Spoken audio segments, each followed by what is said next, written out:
거룩하신 하나님 아버지, 중앙교회를 복되고 복되며 복되게 하여 주옵소서. 주의 전에서 선언되어지는 주의 말씀들이 세상을 변화시키게 하여 주시고 또 성도들의 삶이 변화되게 하여 주시며 무엇보다도 성도님들의 삶의 터전에 하나님의 거룩한 풍요가 일어나게 하여 주옵소서. 하나님, 오늘 이 시간 자녀들을 위하여 눈물로 기도하는 부모들의 심정을 돌보아 주시고 저희의 건강을 붙들어 주시며 저희를 치료하여 주시고 고쳐 주시옵소서. 아버지의 역사하심과 아버지의 은혜가 있기를 원하고 아버지의 뜻이 저희의 삶과 저희의 인생에 나타나지기를 원합니다. 하나님 아버지여, GTX-C 노선이 동두천을 넘어 연천, 철원까지 연장되어지는 역사가 하나님 안에 저희 안에서 보여지게 하여 주옵소서. 하나님, 2023년도와 이후 세워지는 하나님의 거룩한 사역들을 통하여 이 땅에 슬프고 힘들고 어려운 사람들이 새 빛과 소망을 발견하는 교회 되어지게 하여 주옵소서. 이 시간 하나님, 어린아이들과 함께 땀을 흘리고 있는 김대현 청년을 인도하여 주시고 그의 수고를 통하여 이 나라와 이 민족과 이 세계 위에 하나님의 거룩한 영광이 빛나게 하여 주옵소서. 오늘 하나님, 새벽 제단에 마음을 드리고 심령을 드리고 또 출근하며 퇴근하며 정하여진 시간의 직장에서 주의 전을 향하여 기도하는 주의 백성들이 있습니다. 하나님, 응답하시고 응답하시며 들으시고 복되게 하여 주옵소서. 이 모든 은혜가 저희 안에 임한 것에 감사드리며 예수님의 이름으로 기도드립니다. 아멘. 오늘 하나님께서 저희에게 허락하여 주시는 말씀은 잠언 12장 1절로 3절 말씀입니다. 잠언 12장 1절로 3절 말씀입니다. 우리 함께 봉독하시겠습니다. 훈계를 좋아하는 자는 지식을 좋아하거니와 징계를 싫어하는 자는 짐승과 같으니라. 선인은 여호와께서 은총을 받으려니와 악을 꾀하는 자는 정죄하심을 받으리라. 사람이 악으로서 굳게 서지 못하거니와 의인의 뿌리는 움직이지 아니하느니라. 아멘. 오늘은 과거 30년 10번 비가 왔다고 합니다. 역대 최고 기온은 2020년도 17도였고 최저 기온은 1999년도 영하 7도였다고 합니다. 평균 최고 기온은요, 영상 10도이고 평균 최저 기온은 영상 2도라고 합니다. 오늘날 최고 기온은요, 덥습니다. 세상에 20도까지 올라가고 최저 기온도 영상 5도에 이른다고 합니다. 그래도 감기 조심하시기 바랍니다. 제가 지금 감기 걸려 있는데요, 얘가 이상해요. 몸살도 안 오고 아무것도 안 오는데요, 기침만 해요.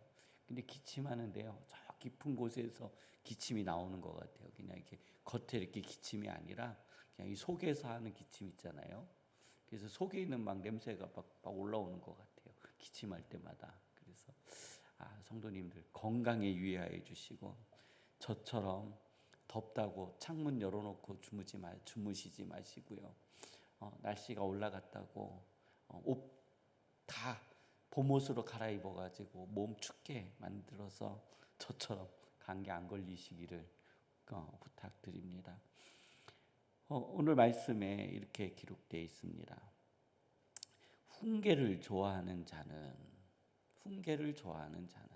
아니, 훈계를 좋아하는 사람이 있겠습니까? 별로 좋지 않습니다. 그래서 훈계가 뭐지? 하고 찾아봤습니다. 훈계라는 의미는 잘못하지 않도록 타일로 주의를 시킴이라는 의미래요. 그러니까 훈계는 잘못하지 않도록 타일로 주의를 시킴. 그러면 훈계는 좋은 거구나 하는 거죠. 자, 그 다음에 이제 또 이렇게 또 표현되어 있습니다. 징계를 싫어하는 자는 막 표현이 너무 세요. 이거는 하나님 말씀이기는 하지만 새벽부터 듣기에는 막 욕 같아요. 무엇과 같다고요? 예, 짐승과 같으니라. 우리 막 화나면은 X 뭐 이렇게 하잖아요. 뭐 같은 사람 이렇게 여기 짐승과 뭐 같은 사람, 멍멍이 같은 사람 뭐 이렇게 막 표현하는 거죠. 여기도 그렇게 표현되어 있습니다. 그래서 징계라는 의미는 또 이런 뜻을 가지고 있대요. 잘못이나 허물 따위를 나무래서 벌을 내리거나 제재를 가함, 이런 뜻을 가지고 있어요. 제가 이제 국내 항공을 타고 부산을 내려갈 텐데요. 그때 그 비행기가 에어부산인지 제주항공인지 하여튼 두 개 중에 하나는 아닐까 뭐 생각을 해봅니다. 근데 아주 독특한 장면을 눈으로 봤어요. 그러니까 원래는 그 항공료를 싸게 끊으면은 요 뒤쪽에 가서 앉잖아요. 날개 중간에 날개 쪽에 앉든지 꼬리 쪽에 앉든지 앞에 앉아도 뭐 이렇게 뒤쪽에. 근데 그날은 제일 앞에 1등석에 앉은 거예요. 국내 항공도 1등석이 있어요. 제일 앞자리에. 뭐 해외 가는 항공처럼 막 좋은 건 아니고 제일 앞자리에. 그러니까 제일 먼저 탔다가 제일 먼저 내릴 수 있는 자리. 그게 이제 우리 국내 항공의 1등석인데 제일 앞에 앉아서 갈 수 있는 기회를 얻었어요.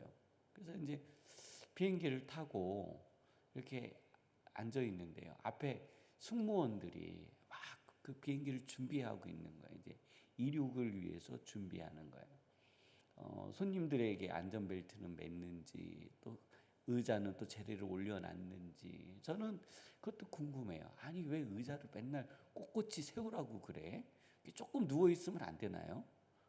하여튼 승무원들은 의자가 조금만 내려와 있어도 안 된대요. 뭐 안전벨트는 이해하겠어요. 우리도 여기 운전하면서 안전벨트 매야 되잖아요. 그러니까 뭐 비행기가 올라가다가 좀 흔들리면 안 되니까 그렇기는 하지만 왜 의자는 꼿꼿이 세우라고 할까? 그래서 하여튼 의자 세우라고 막 다니고 핸드폰 끄라고 그러고 뭐 태블릿 끄라고 다니고 열심히 다니세요. 그러다가 두 분이요 비행기 문을 닫는데 비행기 문 있잖아요. 그 문을 닫는데 두 분이 붙더라고요. 한 사람은 뒤에서 이렇게 쳐다보고 있어요. 한 사람은 비행기 문을 닫는데 한 두 개인가 세 개, 두 개 정도 같은데요. 이게 이제 이렇게 닫더라고요. 이렇게 당겨서 걸고 밑에다가 이제 뭐 또 하나 거는데요. 그때 이게 걸 때 키를 빼는데요. 키를 뺄 때 이 뒤에 있는 승무원을 이렇게 쳐다봐요. 그러면서 뒤에 있는 승무원이 이 손가락으로 그 키를 이렇게 가리키더라고요. 그러니까 그제서야 키를 이렇게 딱 빼요. 참, 문 닫는데 무슨 두 명이나 붙어가지고 저렇게 애를 쓸까 생각을 했어요. 한 사람은 뒤에서 지켜보고 한 사람은 문을 닫는 거예요. 근데 비행기가 올라가면서 운항하면서 그 모습이 떠나지 않았어요. 그래서 이런 생각이 든 거죠. 그렇지, 실수할 수도 있지. 혼자 하면 문을 닫는 거잖아요. 우리는 그냥 문을 닫으면 된다고 하는데 여기는 고리를 걸어야 되는 거예요. 비행기가 하늘 높이 올라가서 그 강한 바람과 기압의 차이를 이기고 목적지까지 가야 하는데 문이 조금이라도 잘못 당겨 있어 보세요. 어떻게 되겠어요? 네. 그러니까 문을 닫을 때 밖에도 사람이 있고요. 안에도 사람이 있더라고요. 그리고 안에서는 두 명이 붙어서 이 사람이 안전장치는 제대로 했는지 이거는 제대로 걸었는지 하는 것을 살펴보는 거예요. 저는 우리 한국 사회가 이제는 이렇게 가야 된다라는 생각을 하고 있어요. 한 사람이 할 수 있죠. 안전에는요, 두 사람, 세 사람이 붙어야 되는 거예요. 안전하기 위해서는 우리의 삶에 좀 더 많은 비용을 지불해도 되는 사회가 이제는 대한민국에서 됐어요. 지금도 슬프고 어려운 일은 소소하게 지금도 일어나고 있어요. 우리 산업의 현장에서요, 안전이 지켜지지 않아서 얼마나 많은 사람들이 죽어가고 있어요. 다치고 있어요. 사실은 그곳에 2명, 3명만 더 세워놓고 그것에 대한 안전 지도만 하더라도 혹시 지금 일어나고 있는 사고보다는 더 많이 줄일 수 있지는 않을까 하는 생각을 해보는 거예요. 아파트를 짓는 현장에 가면은 초보들 있잖아요. 이제 일을 막 배우는 사람들은 자기 생각대로 움직여요. 그럼 뭐가 나요? 사고가 나요. 그 베테랑들이 훈계를 하죠. 너 그렇게 뛰어다니면 안 돼. 너 그렇게 걸으면 안 돼. 너 그런 방식으로 일하면 안 돼. 짐을 질 때는 이런 방식으로, 짐을 들 때는 이러한 방식으로, 공구를 쓸 때는 이러한 방식으로, 나무를 자를 때는 이러한 방식으로 하고 훈계하죠. 가르쳐 주는 거예요. 근데 이것을 무시하는 분들이 종종 있어요. 종종 있어요. 그런 분들 어떻게 되세요? 예, 사고 나죠. 사고 납니다. 자, 그러면 이제 산업의 현장에서도 그러면은요. 우리 직장에서도 신입 직원들이 오잖아요. 그러면 막 사무 행정을 보고 업무를 봐요. 그런데 자기가 학원에서 좀 잘 배워갖고 왔다고 그래가지고요. 선배님들의 이야기를 안 듣는 사람들이 있어요.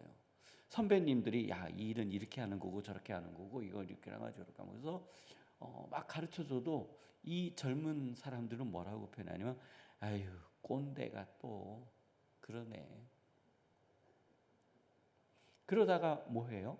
사고를 내요. 그 회사에 어마어마한 값을 지불하게 만드는 거예요.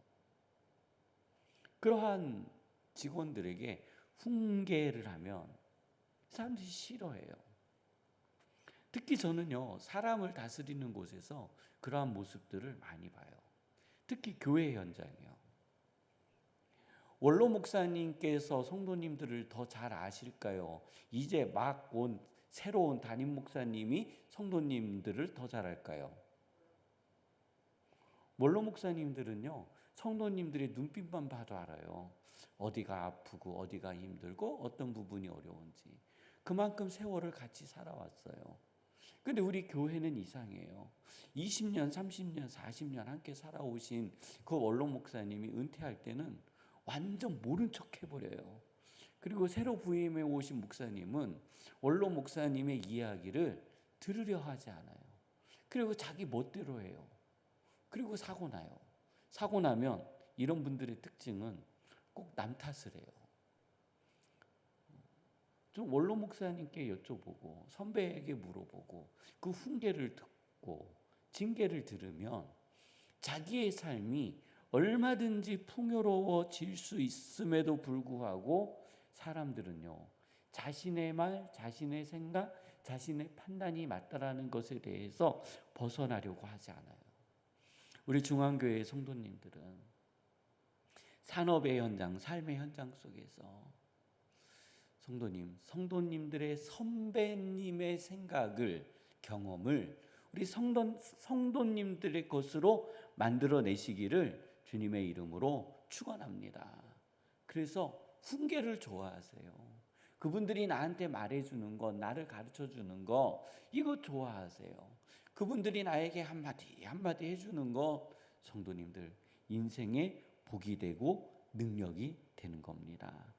그러니 2절 말씀에 선인은 여호와께 은총을 받으려니와 선한 마음을 가지고 있을 때에 선배들의 귀한 이야기들을 담을 수 있는 겁니다.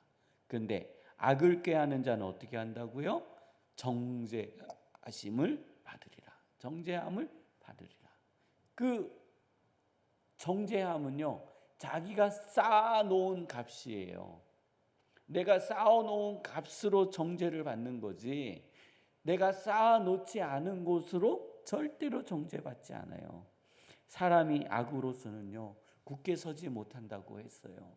내 안에 분노와 화와 짜증과 이러한 좋지 않은 감정들로 가득 세워서 내 삶을 살아간다면 거기는요, 성도님들의 인생이 세워질 수 없습니다. 의인의 뿌리는요 어떻게 한다고요? 움직이지 아니하느니라. 오늘 하루 성도님들 살아가실 때 우리 지역사회와 성도님들의 직장과 삶 속에서 귀중한 지식과 삶의 경험을 가지고 있는 선배들의 귀한 경험과 또 성도님들의 삶을 의인의 뿌리에 반열에 세워서 절대 흔들리지 않는 거룩한 삶이 성도님들 안에서 이루어지시기를 축원합니다. 가정을 위해서, 일터를 위해서, 성도님들의 삶을 위해서 우리 함께 기도하시다가 주기도문을 마치시고 자유롭게 돌아가도록 하시겠습니다.